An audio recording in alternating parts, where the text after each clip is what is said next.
Hi friends, ಎಲ್ರಿಗೂ ನಮಸ್ಕಾರ. ಇವತ್ತು ನಮ್ಮ ಮನೇಲಿ ರಾಗಿ ಇರಲಿಲ್ಲ, ಹಂಗಾಗಿ ರಾಗಿ ತಗೊಳಕ್ಕೋಸ್ಕರ APMC ಮಾರ್ಕೆಟಿಗೆ ಬಂದಿದ್ದೀವಿ. ಬರ್ತಾ ನಿಮಗೂ ಕೂಡ ಈ ವಿಡಿಯೋ ಶೇರ್ ಮಾಡೋಣ ಅಂತ ನಿಮ್ಮ ಜೊತೆ ಕೂಡ ಈ ವಿಡಿಯೋ ಶೇರ್ ಮಾಡ್ಕೊತಾ ಇದ್ದೀನಿ. ಬನ್ನಿ ಫ್ರೆಂಡ್ಸ್, ಹಾಗಾದರೆ ಮಾರ್ಕೆಟ್ ಒಳಗಡೆ ಹೋಗೋಣ. ನಮಗೆ ರಾಗಿ ಬೇಕಿತ್ತಲ್ವಾ, ಹಂಗಾಗಿ ರಾಗಿ ನೋಡ್ತಾ ಇದ್ದೀವಿ. ಎಲ್ಲೂ ಅಷ್ಟು ಚೆನ್ನಾಗಿರೋ ಕಾಣಿಸ್ಲಿಲ್ಲ.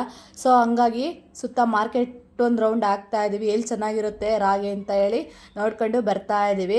ಮತ್ತೇನು ಗೊತ್ತಾ, ಇಲ್ಲಿ ಪ್ರತಿಯೊಂದು ಕಾಳುಗಳು ಸಿಗುತ್ತೆ. ಮತ್ತು ರಾಗಿ, ಮೆಕ್ಕೆಜೋಳ, ಕಡಲೆಕಾಯಿ ಪ್ರತಿಯೊಂದು ಎಲ್ಲನೂ ಸಹ ಇಲ್ಲೇ ಸಿಗುತ್ತೆ. ಮತ್ತು ಕುರಿ ಮಾರ್ಕೆಟ್ ಕೂಡ ಸ್ವಲ್ಪನೇ ಹತ್ರ ನಿಯರ್ ಐತೆ ಇಲ್ಲಿ, ಹಂಗಾಗಿ ಬಂದಿದ್ದೀವಿ. ಕಡಲೆಕಾಯಿ ಅಂತೂ ಸಖತ್ ಕಡಲೆಕಾಯಿ ಬರುತ್ತೆ ಇಲ್ಲಿ. ಹಂಗಾಗಿ ಕಡಲೆಕಾಯಿ ಚೀಲ ನೋಡಿ ಎಷ್ಟೊಂದು ಕಡಲೆಕಾಯಿ ಬಂದಿದೆ ಅಂತ. ಒಂದೊಂದು ಸರಿ ಜಾಸ್ತಿನೇ ಬರುತ್ತೆ ಅಂತಲೇ ಹೇಳ್ಬೋದು. ಅಂದರೆ ರೈತರು ಹೆಂಗೆ ಬೆಳೆದಿರ್ತಾರೋ ಅದ್ರ ಮೇಲೆ ಡಿಪೆಂಡ್ ಆಗುತ್ತೆ. ಸ್ವಲ್ಪ ಜಾಸ್ತಿ ಜನ ಬೆಳೆದಿದ್ರಂದರೆ ಜಾಸ್ತಿನೇ ಬರುತ್ತೆ. ಈಗಿನ ಸ್ಟಾರ್ಟ್ ಆಗಿರೋದ್ರಿಂದ ಜೋಳ, ರಾಗಿ ಎಲ್ಲ ತಗೊಂಡು, ಕಡಲೆಕಾಯಿ ಎಲ್ಲ ತೊಗೊಂಡು ಬರ್ತಾ ಇದ್ದಾರೆ, ನೋಡ್ತಿದ್ದೀರಾ ಅನಿಸುತ್ತೆ. ನಾವು ರಾಗಿ ನೋಡ್ತಾ ಇದ್ವಲ್ಲ, ಮತ್ತು ರಾಗಿ ಹತ್ರ ಬಂದ್ವಿ. ಇದು ಕ್ವಿಂಟಲು 1200 ಅಂತ ಹೇಳಿದ್ರು. ನಾವು ಫಸ್ಟ್ ಬಂದಿದ್ವಲ್ಲ, ಅಲ್ಲೇ ಸ್ವಲ್ಪ ಇದಕ್ಕಿನ್ನ ಬೆಟರ್ ಆಗಿತ್ತು, ಹಂಗಾಗಿ ಅಲ್ಲಿಗೆ ಹೋಗೋಣ ಅಂತ ಹೇಳಿ ಹೋಗ್ತಾ ಇದ್ದೀವಿ. ಅಷ್ಟೇನು ರಾಗಿ ಇದು ಚೆನ್ನಾಗಿರಲಿಲ್ಲ, ಹಂಗಾಗಿ ನಾವು ಬಂದಿದ್ದ ಹತ್ರನೇ ಫಸ್ಟ್ ಬಂದ್ವಲ್ಲ, ಅಲ್ಲೇ ಚೆನ್ನಾಗಿತ್ತು, ಅಲ್ಲೇ ಹೋಗೋಣ ಅಂತ ಹೇಳಿ ಹೋಗ್ತಾ ಇದ್ದೀವಿ. ನೋಡಿ, ಈ ರೀತಿ ರಾಗಿ ಯಾವ್ಯಾವ ಟೈಪ್ ಇರುತ್ತೆ ಅಂತ ಹೇಳಿ ಸ್ವಲ್ಪನೇ ಹಾಕಿ ತೋರಿಸಿರ್ತಾರೆ. ಹಿಂಗೆ ಟಾರ್ಪಲ್ ಮೇಲೆಲ್ಲ ಸ್ವಲ್ಪ ಹಾಕಿರ್ತಾರೆ.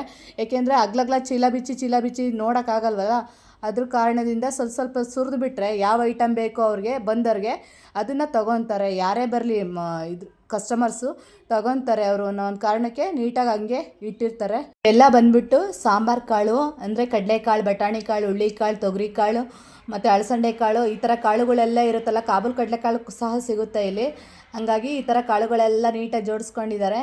ಮತ್ತು ಮೆಣಸಿನ್ಕಾಯಿ ಬಂತು ನೋಡಿ, ಮೆಣಸಿನ್ಕಾಯಿ, ಗುಂಟೂರು ಮೆಣಸಿನ್ಕಾಯಿ, ಬೆಳ್ಳಾಪುರ ಮೆಣಸಿನ್ಕಾಯಿ, ಎಲ್ಲ ಥರದ ಮೆಣಸಿನ್ಕಾಯಿನೂ ಸಹ ಇಲ್ಲೇ ಸಿಗುತ್ತೆ. ಮತ್ತು ಬಂದರೆ ಮುಸ್ಕಿನ ಜೋಳ ತೊಗೊಂಬರ್ತಾ ಇದ್ದಾರೆ, ನೋಡ್ತಿದ್ದೀರಾ ಅನಿಸುತ್ತೆ. ಈ ಮುಸ್ಕಿನ ಜೋಳ ಏನಕ್ಕಪ್ಪ ಇಲ್ಲಿ ಇಟ್ಟಿರ್ತಾರೆ ಅಂತಂದರೆ, ಕುರಿ ಮಾರ್ಕೆಟ್ ಇಲ್ಲೇ ನಡೆಯುತ್ತಲ್ಲ ಹತ್ರವಾಗಿ, ಹಂಗಾಗಿ ಕುರಿ ನೋಡೋಕೆ ಬಂದಿರೋರು, ಮತ್ತು ತೊಗೊಂಡೋಗಕ್ಕೆ ಬಂದಿರೋರು, ಮಾರಕ್ಕೆ ಬಂದಿರೋರು ಎಲ್ಲನ ಬೇಕಾದಂಥವ್ರು ಜೋಳ ತಗೊತಾರೆ ಅನ್ನೋ ಒಂದು ಕಾರಣಕ್ಕೆ ಇಲ್ಲೇ ಇಟ್ಕೊಂಡಿರ್ತಾರೆ. ಅವರಿಗೆ ಲಾಭ ಕೂಡ ಚೆನ್ನಾಗಿ ಆಗುತ್ತೆ ಅಂತ ಹೇಳ್ಬೋದು. ಬನ್ನಿ, ಕುರಿ ಮಾರ್ಕೆಟ್ ಒಳಗೆ ಎಂಟ್ರಿ ಆಗ್ತಾ ಇದ್ದೀವಿ, ನೋಡೋಣ ಕುರಿ ಮಾರ್ಕೆಟ್.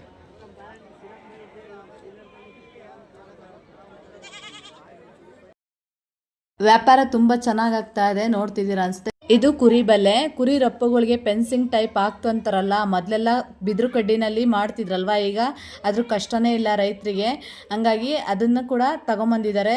ಇಷ್ಟ ಆಗೋವಂಥವ್ರು ಅಥವಾ ಕಷ್ಟ ನಮಗೆ ಬಿದಿರು ಕಟ್ಕೆನಲ್ಲಿ ಮಾಡೋಕ್ಕಾಗಲ್ಲ ಅನ್ನೋಂಥವ್ರು ತೊಗೊಳ್ಬೋದು ಇದನ್ನು. ಇದು ಕೂಡ ಒಂದು ರೀತಿ ಜನಕ್ಕೆ ಅನುಕೂಲ ಅಂತಲೇ ಹೇಳ್ಬೋದು. ಏನೆಲ್ಲ ಬಂದಿದ್ದಾವೆ ನೋಡ್ರಿ ಕುರಿಗಳಿಗೆ ಅಂತಲೇ ಹೇಳ್ಬೋದು.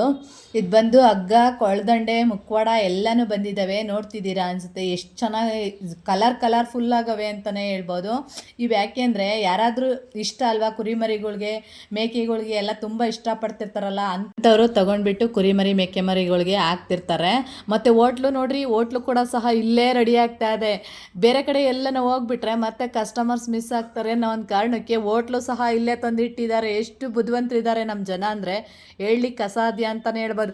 ಇಲ್ಲಿ ಬುಟ್ಟಿಗಳು ಸಹ ಬಂದಿದ್ದಾವೆ ಗೊಬ್ಬರ ಒತ್ತಾಕ್ಲಿಕ್ಕೆ, ಮತ್ತು ಬಲೆಗಳು ಬಂದಿದ್ದಾವೆ. ಇಲ್ಲಿ ಮಂದೆ ಹಾಕ್ತಿರ್ತಾರಲ್ಲ ಹೊಲದಲ್ಲಿ, ಅವರು ಬಲೆ ಬಿಡೋಕ್ಕೆ ಯೂಸ್ ಮಾಡ್ತಾರೆ ಇದನ್ನು, ಹಂಗಾಗಿ ಅವು ಕೂಡ ಬಂದಿದ್ದಾವೆ. ಇದು ದೋಣಿ, ಇದರೊಳಗಡೆ ಮುಸ್ಕಿನ ಜೋಳ ಹಾಕೋದ್ರಿಂದ ಕುರಿ ಆಗಲಿ ಅಥವಾ ಮರಿ ಮೇಕೆಗಳಾಗಲಿ ಕಾಳುಗಳ್ನ ಹೊರಗಡೆ ಚೆಲ್ದಂಗೆ ಅದರೊಳಗಡೆ ಇರೋದ್ರಿಂದ ಚೆನ್ನಾಗಿ ನೀಟಾಗಿ ತಿಂತವೆ, ವೇಸ್ಟ್ ಮಾಡಲ್ಲ ಅನ್ನೋ ಒಂದು ಕಾರಣಕ್ಕೆ ಇವನ್ನ ಯಾರಿಗೆ ಬೇಕಾಗಿರುತ್ತೋ ಅವರು ತಗೊಂಡೋಗ್ತಾರೆ. ಅದರಿಂದ ಇವು ಕೂಡ ಬಂದಿದ್ದಾವೆ. ಇವು ಒಂದು ರೀತಿ ಜನಕ್ಕೆ ಉಪಯೋಗ ಅಂತಲೇ ಹೇಳ್ಬೋದು. ಹತ್ರ ಇರೋರೆಲ್ಲ ಟೂ ವೀಲರಲ್ಲೂ ಮತ್ತು ಲಗೇಜ್ ಆಟೋದಲ್ಲೂ ಬಂದಿದ್ದಾರೆ. ಮತ್ತು ಬೇರೆ ತಾಲೂಕುಗಳಿಂದ ಬರ್ತಾರಲ್ಲ ಅವರುಗಳು ಟಾಟಾ AC, ಟೆಂಪೋ, ದೊಡ್ಡ ಟೆಂಪೋಗಳು ಮಾಡ್ಕೊಂಡು, ಅಂದರೆ ಅವ್ರಿಗೆ ಕುರಿಮರಿಗಳು ಎಷ್ಟೆಷ್ಟು ಇರ್ತಾವ ನೋಡ್ಕೊಂಡು ಅದ್ರ ಮೇಲೆ ಡಿಪೆಂಡ್ ಮಾಡ್ಕೊಂಡು ಹೊಡ್ಕೊಂಡು ಬರ್ತಾರೆ ಅಂತಲೇ ಹೇಳ್ಬೋದು. ನೋಡಿ ಎಷ್ಟೊಂದು ಬಂದಿದ್ದಾವೆ ಅಂತ, ಏಕೆಂದರೆ ಮರಿ ಜಾಸ್ತಿ ಇದ್ದಾವಲ್ಲ, ಹಂಗಾಗಿ ಜಾಸ್ತಿನೇ ಬಂದಿದ್ದಾವೆ. ಬಿದಿರು ತಟ್ಟಿ ಮತ್ತು ಬಿದಿರು ತಡಿಕೆ ಕೂಡ ರೆಡಿಮೇಡಾಗಿ ಸಿಗ್ತವೆ ಅಂತಲೇ ಹೇಳ್ಬೋದು. ಫಿನಿಶಿಂಗ್ ನೋಡ್ರಿ ಎಷ್ಟು ನೀಟಾಗಿ ಬಂದಿದ್ದಾವೆ ಬಿದಿರು ತಡಿಕೆ ಅಂತ ಹೇಳಿ, ನೀವೇ ನೋಡ್ತಿದ್ದೀರಾ ಅನಿಸುತ್ತೆ. ಓಕೆ ಫ್ರೆಂಡ್ಸ್, ಇಷ್ಟ ಆಗಿತ್ತು ಇವತ್ತಿನ ವಿಡಿಯೋ ಅಂತ ಹೇಳ್ತಾ, ಈ ವಿಡಿಯೋ ಇಷ್ಟ ಆದಲ್ಲಿ ದಯವಿಟ್ಟು ಸಬ್ಸ್ಕ್ರೈಬ್ ಮಾಡಿಕೊಂಡು ಸಪೋರ್ಟ್ ಮಾಡಿ ಫ್ರೆಂಡ್ಸ್ ಅಂತ ಹೇಳ್ತಾ, ಮುಂದಿನ ವಿಡಿಯೋದಲ್ಲಿ ಮತ್ತೆ ಸಿಗೋಣ. ಅಲ್ಲಿವರೆಗೂ ಟೇಕ್ ಕೇರ್, ಬಾಯ್ ಫ್ರೆಂಡ್ಸ್.